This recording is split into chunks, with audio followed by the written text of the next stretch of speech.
Hello अनि नमस्ते सबैजनालाई स्वागत छ मेरो युट्युब च्यानलमा। आज चाहिँ म मुलाको अचार हाल्दैछु।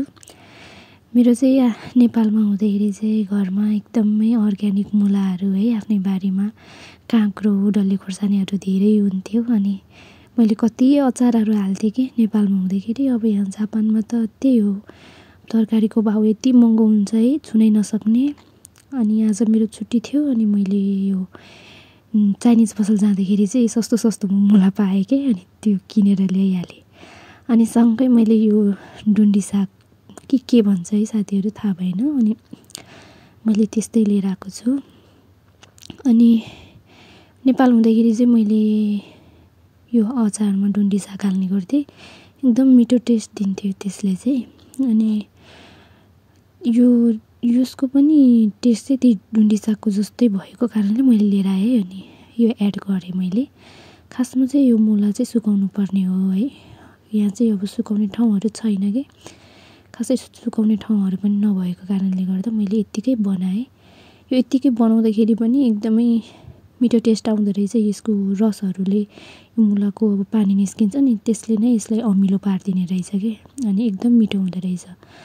अनि मैले यो लसुनको र अनि अदुवाको पेस्ट बनाएर हालेँ। अनि यो टिमुर तिलको धुलोहरू एड गरेको छु।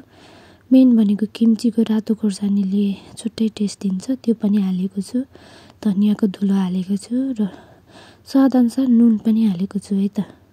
खासमा चाहिँ मलाई मेरो हजुरआमाले नुन चाहिँ नहालेकै राम्रो भन्नुहुन्थ्यो कि, अब धेरै टाइम चाहिँ अब तपाईँले राख्ने हो भने चाहिँ होइन, यसमा नुन नहालेको चाहिँ राम्रो हुन्छ अरे। नुन हाल्यो भने चाहिँ चाँडै बिग्रिने अब गलिने हुन्छ नि त।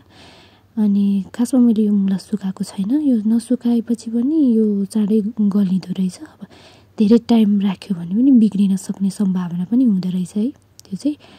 तर यसमा सिसाको कन्टेनरमा हालेर मजाले माथिबाट तेलहरू एड गरेर टाइट पाराले यो त्यो गरेर राख्यो भने चाहिँ बिर्को लगाएर राख्यो भने चाहिँ नबिग्रिने रहेछ है। अनि टेस्ट पनि त्यस्तै मिठो आउने अनि चाँडै बनिने भयो कि यो चाहिँ।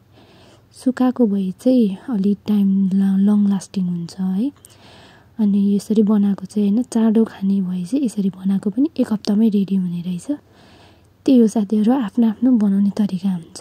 अब नेपाल हुँदाखेरि चाहिँ मैले सुकाएर एकदम राम्रो तरिकाले नै बनाउँथेँ। अब यहाँ त्यस्तै हो, ठाउँ हुँदैन के हुँदैन है साथीहरू, त्यही हो। अब तपाईँहरूले कसरी बनाउनुहुन्छ, मैले यसरी नै बनाउँछु। हस् त, thank you so much for watching my video. अनि सबैजनाले मेरो यो युट्युब च्यानल सब्सक्राइब गरिदिनु होला, भिडियोलाई लाइक कमेन्ट अनि सेयर गरिदिनु होला। यस्तै भिडियो म धेरै लिएर आउँछु पछि पनि। Thank you so much for watching, love you all.